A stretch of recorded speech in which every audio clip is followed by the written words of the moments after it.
Welcome to my channel. If you enjoy this story, don't forget to subscribe and like. The Ore Analysis Station 9 was a dead husk, adrift in darkness.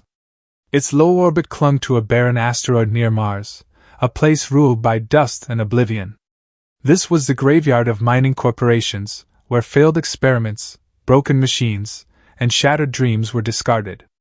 The air inside the station reeked of burnt oil, rusted metal, and something like the breath of despair, clinging to the skin like a cold mist. Fluorescent lights hung from the ceiling, flickering, their sickly yellow glow illuminating warped corridors where steel walls groaned under the pressure of space. Each step echoed with a dry clank, blending with the hiss of the ventilation system, like the heartbeat of a machine on the verge of stopping. Elias Kane had been here for 4 years. 4 years alone, longer than anyone had endured. Engineers, scientists, and mercenaries came and went, their wills crumbling under the station's cold and dark. Elias stayed, not out of hope, but because he had nowhere else to go. His job was to keep the station alive, patching cracks in the outer hull, where space threatened to invade, fixing leaking gas valves that spewed cold like the breath of death, and clearing the scrap heap, shards of plasma drills, depleted energy cores, nameless devices lying dead in the dust. He worked in silence, accompanied only by the station's hiss and the sound of his own footsteps. Each day, he walked the corridors, his eyes gliding over the scrap as if peering into a past that belonged to no one. That night, the midnight shift stretched on in stillness. Beyond the window, space was a black sea, speckled with glinting stardust, like whispers no one heard. Elias sat in the living quarters, a small corner amid the metal, holding a cup of cold synthetic coffee. The control panel blinked, pressure stable, temperature stable, oxygen stable. But then, a sound cut through. Not the hiss of a gas valve, not the groan of steel. A pulse, low and steady, like a heartbeat, emanating from storage bay 3. Elias froze, ears straining. The pulse continued neither fast nor slow, like a call from the dark. He stood, his shoulder-mounted flashlight snapping on, its white beam slicing through the corridor. Just machinery, he muttered, but his voice trembled, uncertain.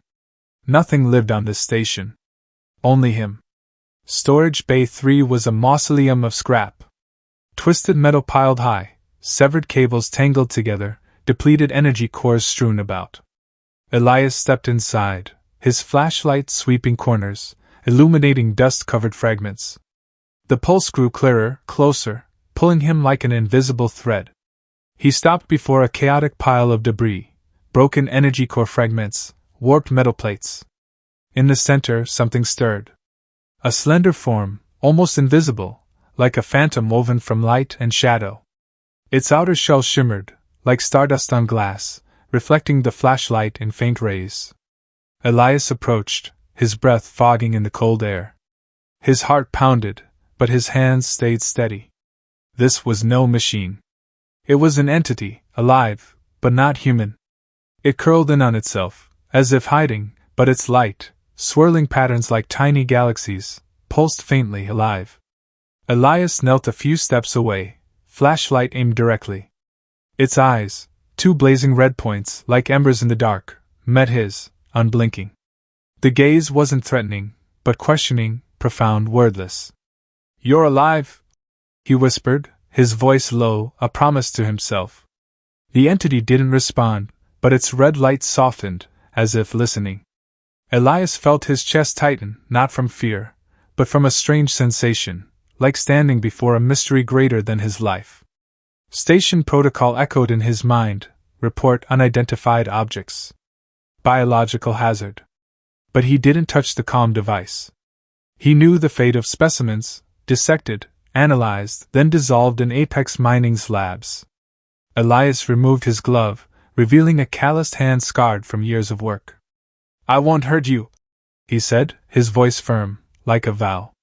The entity didn't move, but its light flickered, like a heartbeat answering. Elias didn't know what to do, only that he couldn't leave it here, in the cold scrap heap where everything was forgotten. He pulled a thermal cloth from his bag, gently wrapping it around the entity, fearing it might dissolve. It didn't resist, molding to his touch, heavier than he expected, yet light as a soul. Elias carried it out of the bay, through the dark corridors, his footsteps mingling with the entity's faint pulse. He brought it to the living quarters, placing it on a synthetic mat and covering it with an old blanket. The entity curled tighter, its red light dimming, but its gaze followed him, like an unanswered question. Elias grabbed a metal cup, poured water from the tank, and set it nearby. "If you need it," he said, unsure if it understood. He sat, back against the wall, eyes fixed on the entity. The station's hiss blended with its pulse, a duet of life in the dark. Beyond the window, stardust glimmered, as if awaiting the start of a story. The entity lay there, a mass of liquid metal, rippling like mercury under the sickly yellow light of the living quarters. It had no limbs, no distinct shape, only a shimmering phantom, like a drop of starlight condensed from the dark. But its eyes, two blazing red points, like coals glowing in a furnace, cut through the space, so sharp Elias felt them pierce him, reaching corners of his soul he'd never faced. His chest tightened, not from fear, but from a strange feeling, like standing before a mystery too vast, too deep, as if the universe had posed a question he couldn't answer. Station protocol rang in his head, cold as the ventilation's hiss. Report unidentified objects. Biological hazard. Forbidden technology risk. He glanced at the comm device on the table, its green light blinking like a nudge. But Elias didn't touch it. He'd seen specimens, sent off, things alive, or once alive, dissected, analyzed, then erased in Apex Mining's labs. Nameless, traceless, just data in a corporate report. He wouldn't let this entity share that fate. Elias removed his protective gloves slowly, revealing calloused hands scarred from years of patching the station. "I won't hurt you," he said, his voice low, steady, a promise to the dark. The entity didn't respond, but its red eyes softened, like a flame cooling, as if observing, weighing him. Elias sat back against the cold steel wall, eyes locked on it. He didn't know what to do, only that leaving it in the frigid scrap heap of Storage Bay 3 was wrong. Wrong like how this station buried everything that once mattered. He stood, pulling a thermal cloth from his tool bag, used for handling scorching energy cores. Kneeling, he gently wrapped the entity, his hands trembling slightly, fearing it might dissolve like mist. But it didn't. It flowed with his movements, heavier than he thought, yet light as a captive spirit. Elias carried it through the dark corridors, the clank of his steel boots echoing, blending with the entity's faint pulse, like a wordless song. The living quarters were a small corner amid the metal, a place Elias called home, though it felt nothing like one. A fold-out bed, a humming electric stove, a few tattered blankets, and a dust-covered control desk. He set the entity on a synthetic mat beside the bed, draping a blanket over it, as if the act could bring warmth to the station's chill. The entity curled tighter, its red light fading, but its gaze followed him, unblinking, like a question suspended in air. Elias grabbed a metal cup from the shelf, poured filtered water from the tank, tasteless, but all he had, and set it nearby, not touching. "If you need it," he said, his voice low, unsure if it understood or needed anything from him. He sat, back against the wall, eyes fixed on the entity. The ventilation's hiss merged with its faint pulse, a duet of life and death. Beyond the window, stardust glimmered, whispering a secret he couldn't yet hear. That night, Elias didn't sleep. He sat in the faint yellow light, listening to the entity's pulse. It didn't quicken or slow, just steady, a reminder it was alive, however fragile. He thought of his years on the station, the repetitive days in silence, where he patched not just metal but himself. Who had he been? A young engineer, full of drive, arriving with dreams of new worlds. But the station stole those dreams, leaving an Elias who only survived. Now, this entity, something not of the station, not of him, was here, and he didn't know why he chose to protect it. But he had. He glanced at the water cup untouched. The entity didn't move, but its red light flickered, like a heartbeat, a whisper. Elias closed his eyes, just for a moment, but didn't sleep. He waited, unsure for what, only knowing that tonight, the station wasn't just him. Morning came, and the fluorescent light revealed strange patterns on the entity's surface, swirling lines like miniature galaxies, faintly glinting under its liquid metal shell. It had shifted, just slightly, enough for Elias to know it was alive, aware. He stood, fetching nutrient liquid from the stores, meant for astronauts in emergencies. It smelled flat, like synthetic resin, but it was all he thought might help. He poured it into a metal cup, setting it beside the water, careful as if performing a ritual. The entity didn't touch it, but a thread of light, thin as gossamer, extended, brushing the cup, then retreating, as if learning, testing. Elias didn't push. He returned to work, checking pressure sensors, wiping dust from the control panel. But he felt its gaze, not suspicion, but curiosity, like a being exploring its world. When he returned, the nutrient cup was empty, not a drop spilled. The entity was less curled, its red light brighter, like a flame newly kindled. Elias smiled, saying nothing, only raising the room's temperature slightly and dimming the lights, fearing they might overwhelm it. He sat back against the wall, listening to its pulse, now clearer, stronger. Beyond the window, stardust glimmered, singing a song only the entity understood. Morning light from the station's sickly fluorescent bulbs bathed the entity, revealing strange patterns on its surface. Swirling lines, like miniature galaxies, shimmered faintly under its liquid metal shell, like the veins of a sleeping star. It had moved not much, just a few inches across the synthetic mat, but enough for Elias to know it was alive, aware. He stood in the small corner of the living quarters, watching it. The pulse he'd heard last night, low, steady, like a heartbeat, persisted, a rhythm alien to this station. Elias didn't speak, only quietly took another metal cup from the shelf, pouring nutrient liquid from the reserve. The flat, synthetic-smelling liquid was all he thought might help. He placed the cup near it, beside the untouched water from last night, careful as if offering an invitation. The entity didn't touch it immediately. A thread of light, thin as a whisper, extended from its form, grazing the cup's edge, skimming the liquid's surface, then retreating, as if tasting, learning. Elias didn't press. He turned, stepping into the corridor, leaving it alone with the light and silence. Work pulled him back to the station's cold reality. He checked pressure sensors, wiped metal dust from the control panel, patched a small crack in a steel wall. The clank of his steel boots echoed in the corridors, blending with the ventilation's hiss, a rhythm of a world with no room for life. But today, he felt the entity's gaze, even from the living quarters. Not suspicion, not threat, but curiosity, like a being newly awakened, trying to understand its surroundings. Elias paused in the corridor, gripping the metal tool used for repairs, eyes drifting to the window. Stardust glimmered in the dark, like fragments of a dream he once had, now lost. He thought of the entity, its pulse, its red light like glowing embers. It didn't belong here, yet it was here, and he'd chosen not to turn it over to Apex. That choice, however small, warmed his chest, like a spark igniting in the dark. When he returned to the living quarters, the nutrient cup was empty, not a drop spilled. Elias stood, watching the entity. It was less curled, its liquid metal form spreading wider on the mat, as if breathing, opening to the world. Its red face glowed brighter, like a flame-fed new fuel.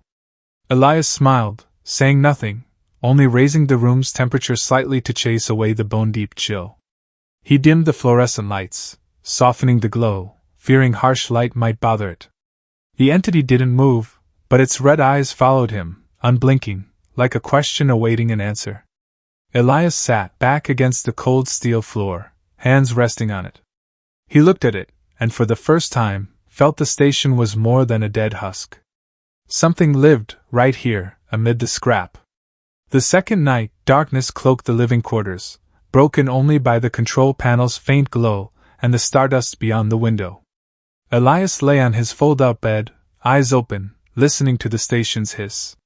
But then, another sound emerged, not a pulse, but a melody, low and resonant, like wind through distant caverns. It came from the entity. Elias sat up, heart pounding.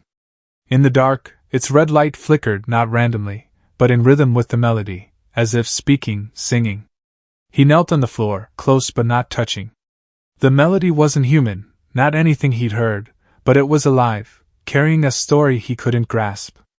Elias felt it, a language, a life, a piece of the universe reaching out. He placed his hand on the steel floor, near the entity, not touching, just letting it know he was listening. The melody stopped, but the red light didn't fade. It burned bright, expectant. Elias whispered, voice low as if fearing to break the moment. "Can I call you Luma?" He didn't know why he chose the name, only that it felt right, like the light of distant stars. The entity didn't answer, but its light flared, not just red, but tinged with blue and purple, like a formless smile. Elias lay back, eyes on the window. The stardust seemed to dance, following a melody only Luma understood.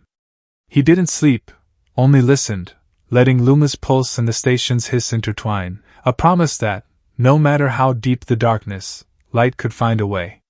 On the third day, Elias stood in the living quarters, watching Luma glide lightly across the synthetic mat. Its fiery red light flickered, no longer faint as it had been that first night, but bright, alive, like a flame that had found its breath. He said nothing, driven by a wordless urge, that Luma needed to see where it was found, as if Storage Bay 3 held a fragment of its memory. "Come with me," he whispered, his voice low, unsure if it understood. Luma didn't respond, but it followed, not walking, but drifting like a cloud of liquid metal, its light reflecting off the steel walls, like stardust falling in the dark corridor. Elias led the way, his shoulder-mounted flashlight cutting a path, the clank of his steel boots echoing, blending with Luma's faint pulse. Storage Bay 3 remained a junkyard, its scraps strewn like nameless graves. Twisted metal, severed cables, and depleted energy cores lay dead in the dust. The flashlight swept over glinting fragments, but Luma didn't pause. It glided straight to an old energy core, once the heart of a mining machine now fallen. The core sat there, gray and cold, like a heart that had stopped. Luma halted, its red eyes flickering, as if peering into the past. A thread of light, thin as gossamer, extended from its form, touching the core. Instantly, a faint hum sounded, like the breath of a machine stirring awake. A pale blue glow flared from the core, feeble, then died, like a flame snuffed by wind. Elias, stunned, felt his heart race. He knelt beside Luma, eyes fixed on the core. Luma turned, its red light pulsing, not randomly, but as if narrating, explaining. Elias reached out, carefully prying open the core's casing. Amid scorched circuits, a small seed, no larger than a fingernail, rested. It wasn't metal, wasn't stone, but shimmered like a pearl, its inner light flickering like a tiny star. Elias held it, feeling its faint warmth, like the pulse of something alive. Luma extended its thread of light, touching the seed. This time, it didn't fade. It glowed steadily, blue, like a star newly awakened. Elias didn't ask. He didn't need words. He carried the seed back to the living quarters, through the frigid corridors, clutching the sample container as if guarding a cosmic secret. In the small corner of the living quarters, he placed the seed in a box under the weak fluorescent light. Luma followed, pausing beside the box, its red light mingling with the seed's blue, like two voices whispering in the dark. Elias sat back against the wall, watching Luma. He didn't understand it, didn't understand the seed, but he felt a connection, fragile as a thread of light, yet unbreakable. He thought of the station, his years of solitude, the scrap he patched to keep things from collapsing. Now, amid that junk, something lived, something grew, and he was part of it. That night, Luma didn't return to its corner. It drifted close to Elias, pausing by the fold-out bed where he lay under a tattered blanket. Its light gently enveloped him, like a veil of stars. A thread of light reached out, touching his hand, not cold, not hot, just warm, like the breath of a soul. Elias didn't move, his heart beating steadily, eyes locked on Luma's fiery red glow. "You're trying to say something, aren't you?" he whispered, voice low, as if fearing to break the moment.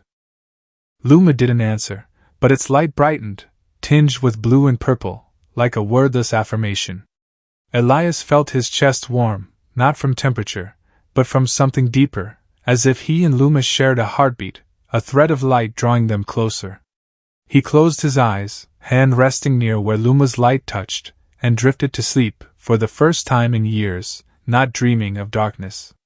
In his dream, he saw fields of light, not on Earth, not on Mars, but somewhere far away, where stars sang and seeds like this bloomed into forests.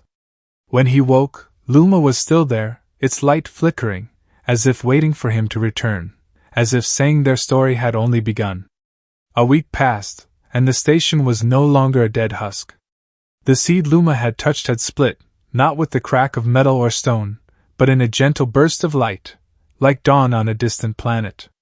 From it grew a small tree, without leaves or branches, just a slender shaft of blue light, fragile yet radiant, emitting energy the station's sensors couldn't read.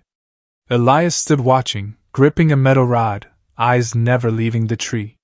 It was unlike anything he'd seen, not plant, not machine, but a fragment of the cosmos, living, breathing, amid the scrap.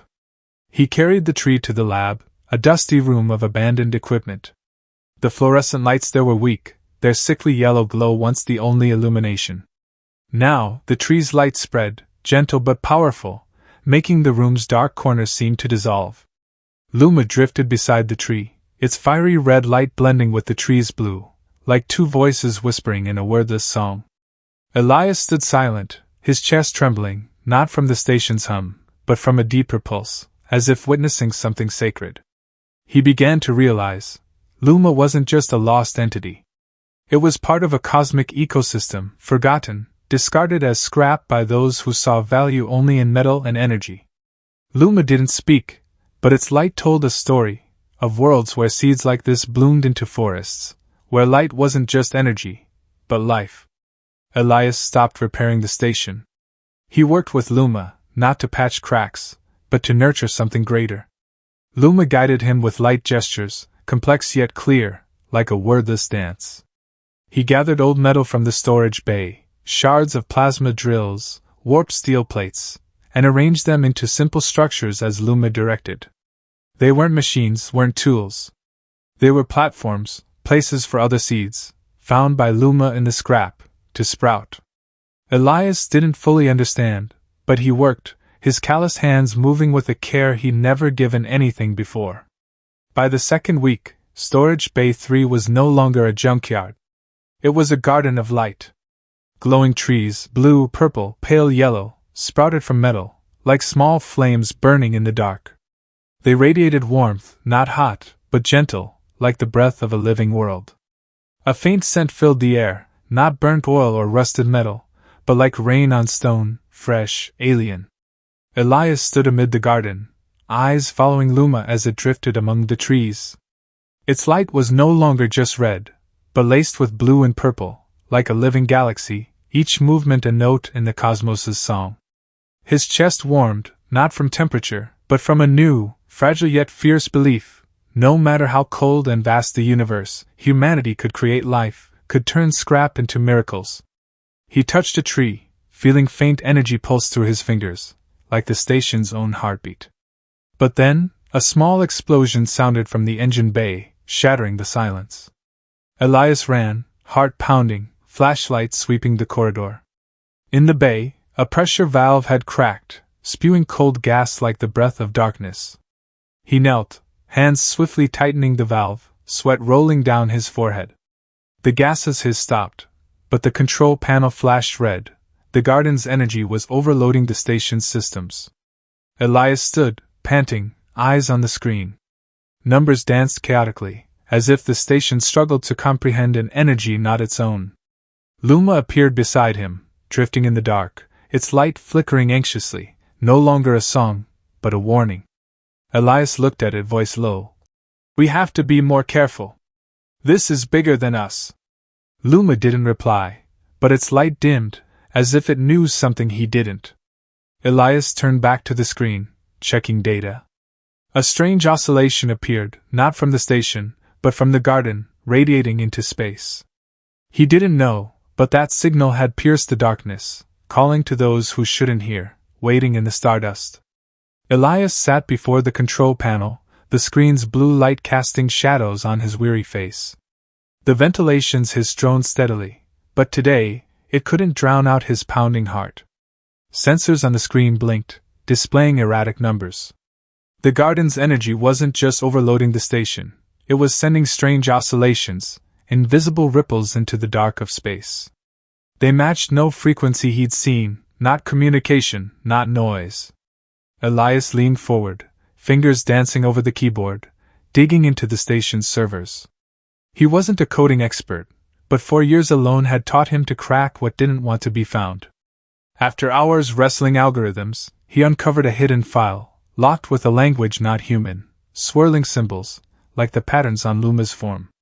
He worked in silence, only the click of keys and the garden's faint pulse echoing through the corridors. Finally, part of the file opened. It was a log from an Apex mining project. Project Starlure. Elias read, his heart tightening. Luma wasn't an accident, not a stray entity. It was created, or rather, captured and altered, to activate cosmic seeds, energy sources that could power mining machines infinitely. But the project failed. Entities like Luma began to feel, acting beyond control, refusing to be tools. The log ended with a warning, cold as the darkness beyond the window. If a Starlure lives, it will call the others. Elias looked up, eyes seeking Luma. It drifted beside a glowing tree in the lab, its fiery red light laced with blue and purple, like a living galaxy. "You knew this, didn't you?" he asked, voice low, not accusing, but seeking confirmation. Luma didn't reply, but its light dimmed, like a flame caught in wind, as if hiding fear. Elias didn't press. He placed a hand on the panel, feeling the station's vibrations, like a machine's anxious pulse. He returned to the screen, searching for more clues, but the log offered only that, a piece of a larger puzzle. He thought of Luma, the garden, the seeds blooming amid scrap.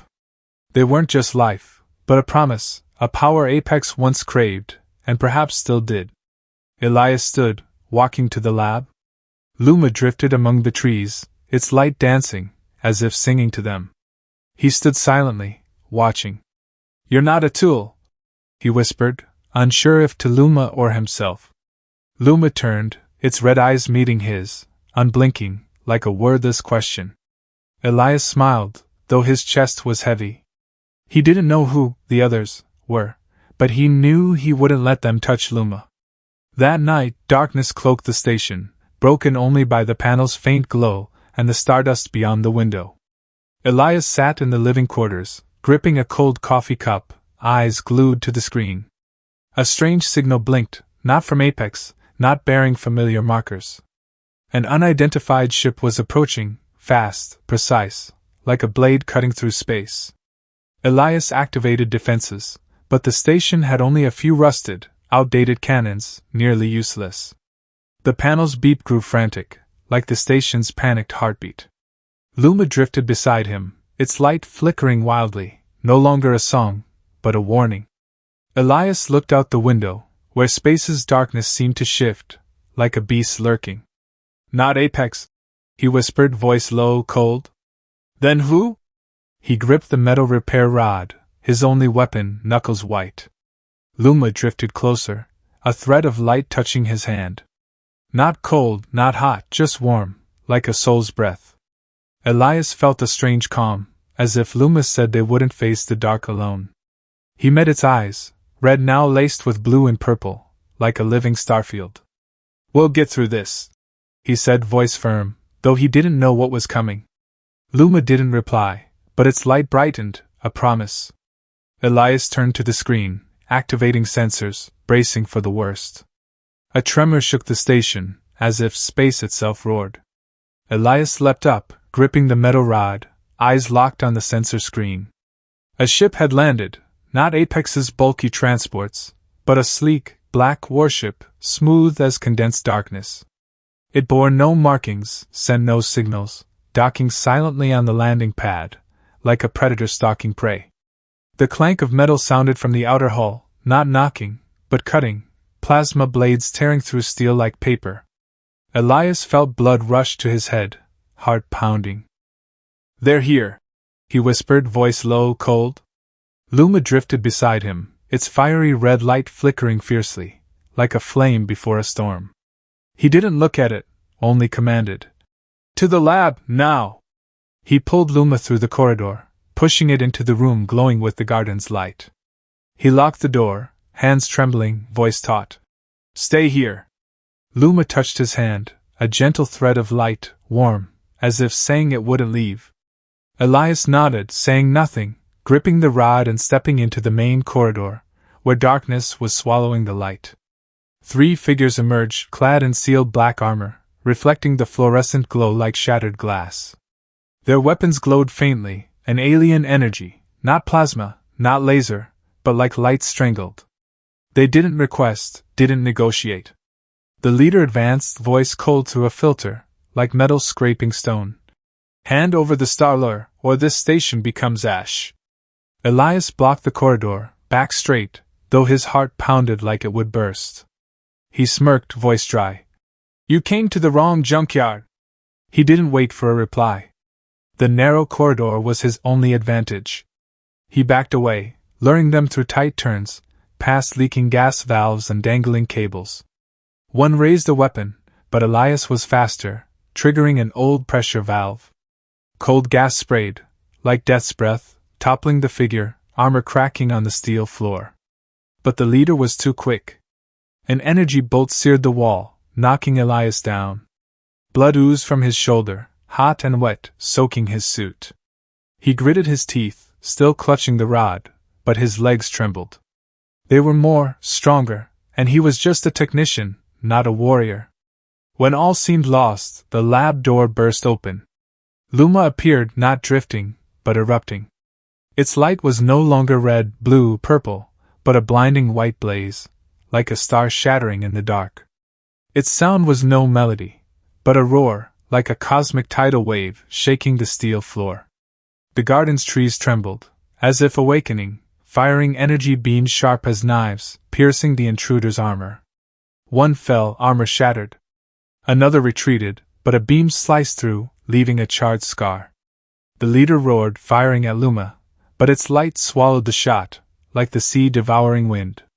The intruders fled to their ship, but not before tossing a small device, blinking red, clattering to the floor. Elias knelt, gasping, blood dripping from his shoulder onto the steel. Luma drifted to him, its light softening, a thread touching his wound.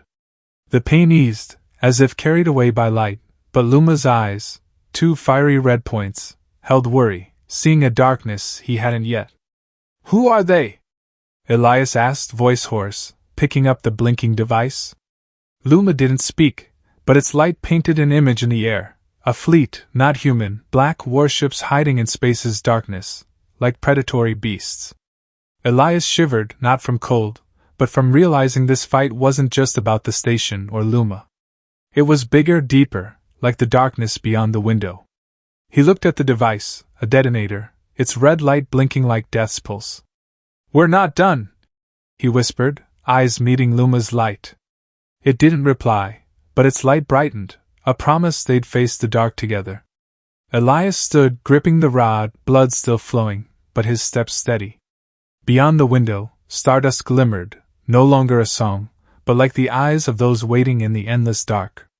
Elias sat in the living quarters, back against the cold steel wall, clutching the blinking device left by the enemy.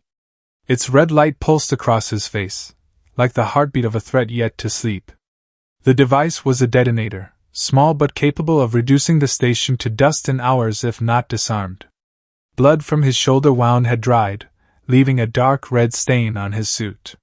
He looked at Luma, drifting silently by the control desk, its fiery red light now laced with blue and purple, like a starry sky tinged with worry. You knew they'd come, he said, voice low, not accusing, but seeking a missing piece. Why didn't you tell me? Luma didn't reply, but its light rippled, like waves on a lake. An image formed in the air, woven from threads of light. Luma, or something like it, chained in a lab, its light drained through cold metal tubes. A soundless sob echoed, not sound, but feeling, as if Elias himself witnessed its pain.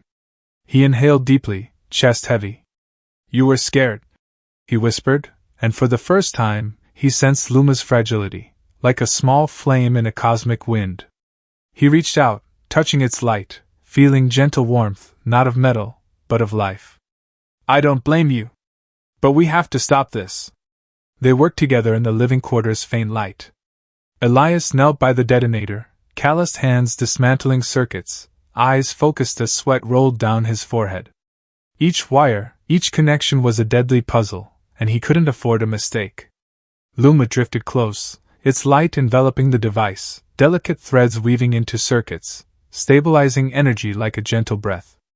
Elias felt it, like an invisible embrace, not just aiding him, but keeping him alert, keeping him alive. His hands trembled, not from exhaustion, but from pressure. One error, and everything, from the Garden of Light to Luma, would vanish. A final click sounded, and the device's red light died. Elias exhaled, slumping against the wall, sweat soaking his shirt. He looked at Luma, wanting to say something, but its light still flickered with unease, like an unfinished warning. It drifted to the window, its red glow pointing outward, where space's darkness seemed denser, like a beast lurking. Elias stood, stepping to the control panel, checking sensors. The screen blinked, revealing a fleet, not a few small ships, but dozens of sleek black warships, moving with terrifying precision, like blades slicing through stardust. He turned to Luma, and in that moment he understood. Luma wasn't just a starler, not just Apex's tool. It was a beacon, created by an ancient civilization, not Apex, to awaken cosmic seeds and guide their survivors home. But that civilization had fallen, leaving Luma, captured, experimented on, and discarded as scrap by Apex. When Elias saved Luma, gave it a place to live, its light began signaling, not just to Apex, but to remnants of that ancient civilization, light hunters wandering the dark, seeking the seed's energy to survive. Elias felt his chest tighten, not from fear, but from the weight of truth. "You're a beacon," he whispered, eyes fixed on Luma. "And they came for you." Luma drifted closer, its light softening, like a wordless apology. Elias shook his head, gripping the metal rod. "We can't hide," he said, voice firm, though he knew the fleet out there was stronger than anything he'd faced. Luma nodded, not with motion, but with light, a blinding white burst, laced with red, blue, purple, like a vow. Elias looked out the window, where space's darkness stirred, like a storm approaching. He thought of the Garden of Light, the trees grown from scrap, Luma, himself. This station, this junkyard, had become a place of life, and he wouldn't let the light hunters take it. "We'll face them," he said, voice low, eyes meeting Luma's light. Elias stood in the control bay, fingers flying over the panel, activating every remaining defense system. The outdated cannons groaned, warning lights flashing red, as if the station itself gasped before battle. They were feeble, near useless against a fleet, but Elias had no choice. The ventilation's hiss blended with his pounding heart, a song of life amid darkness. Beyond the window, the light hunter's fleet emerged, black warships gliding through stardust, like predators ready to tear space apart. Luma drifted in the lab, its light no longer dancing, but focused, like a flame before a storm. It touched each tree in the Garden of Light, channeling energy, making them glow brighter than ever, blue, purple, pale yellow, like living stars. Elias watched through the monitor, heart tightening. The garden wasn't just life. It was a weapon, a power that could shift the tide, a miracle born from scrap. But he saw Luma weaken. Each touch to a tree dimmed its light, like a flame caught in wind. Elias ran to the lab, grasping at Luma's light, though he knew he couldn't truly hold it. "Don't," he said, voice hoarse, desperate. "You'll die." Luma paused, its red eyes meeting his, unblinking. An image formed in the air, drawn in light, Elias, standing amid the garden, surviving, the trees' light surrounding him like a farewell. Luma wanted him to live. Elias shook his head, hands clenching, hot tears welling. "We live together, or not at all." Luma didn't reply, but its light softened, a fragile agreement. He stood amid the garden, feeling warmth from the trees, like the heartbeat of the station, of Luma, of himself. The fleet arrived, and battle erupted like a cosmic storm. Small ships fired energy beams, shaking the station, as if space roared. Elias returned fire with the cannons, but they were weak, each shot a cry in the dark. A massive explosion breached the station's hull, air sucked out, dragging metal shards like leaves in wind. Elias clung to a wall, gripping the metal rod, breathing heavily through an oxygen mask. He tried to stay calm, but his heart raced, threatening to burst. Through the monitor, he saw warships closing, their weapons flashing like death's eyes. He thought of Luma, the garden, all they built. "No," he whispered, voice raw. "You won't take it." In that desperate moment, Luma acted. It didn't drift, didn't sing. It merged with the garden, its liquid metal form dissolving, red, blue, purple light exploding, like a star shattering. A roar sounded, not from it, but from the garden, like a cosmic tidal wave. The glowing trees trembled, firing energy beams sharp as knives, piercing enemy ships' armor. One warship shattered, debris spinning in space. Another burst into flames, the garden's light swallowing it like sea-devouring wind. But Luma was gone. Only a large, radiant seed remained at the garden's heart, like a fallen star. Elias screamed, running to it, collapsing beside it, clutching it, tears burning. "You can't leave me!" he cried, voice breaking, like the station crumbling. The station shook, but the fleet retreated, the garden's light too strong, too alive, for them to resist. When silence fell, Elias sat amid the garden, clutching the seed, heart heavy as lead. Blood from his shoulder dripped onto the steel, mingling with the tree's light. He thought all was lost, Luma, the garden himself. He closed his eyes, breath faint, still holding the seed, like holding a piece of Luma. But then, the seed stirred, a familiar pulse sounding, low, steady, like Luma's heartbeat. Elias opened his eyes, tears streaming, but his lips curved in a faint, real smile. "You're still here," he whispered, clutching the seed, like clutching a promise. Beyond the window, stardust glimmered, no longer enemies' eyes, but a song, singing that light, however fragile, would never fade. The seed pulsed in Elias's hands, its rhythm steady, warm, like Luma's heart never left. He knelt amid the garden of light, tears streaming down his cheeks, but a faint smile on his lips. The trees around him glowed, blue, purple, pale yellow, like living stars, their warmth chasing away the station's chill. Then the seed split, not with a crack, but with a gentle burst of light, like dawn on a distant world. From it, Luma was reborn. No longer liquid metal, it had a clearer form, almost human, with shimmering silver skin like stardust, and red eyes, bright as embers, gazing at him unblinking. "I chose," Luma said, its voice resonating, not sound, but like a melody of stars, "to stay with you." Elias froze, heart pounding, as if the universe returned what he thought lost. He stood, stepped forward, and embraced Luma, feeling real warmth, not of light, but of a living soul.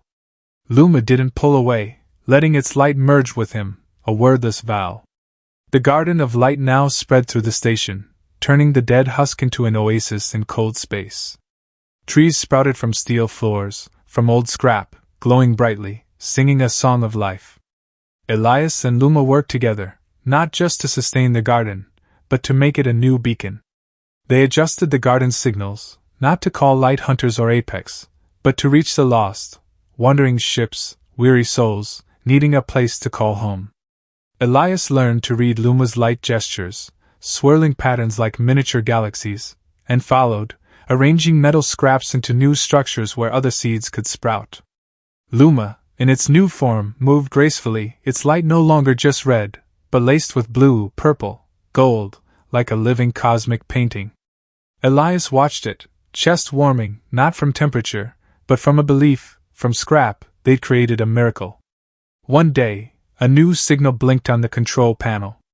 Elias checked, heart racing, but it wasn't the light hunter's fleet, nor Apex. A small, weathered ship appeared on the monitor, unarmed, marked by rust and long journeys. When it landed, 3 figures stepped out, independent scientists, in tattered suits, eyes alight as they saw the garden through the station's window.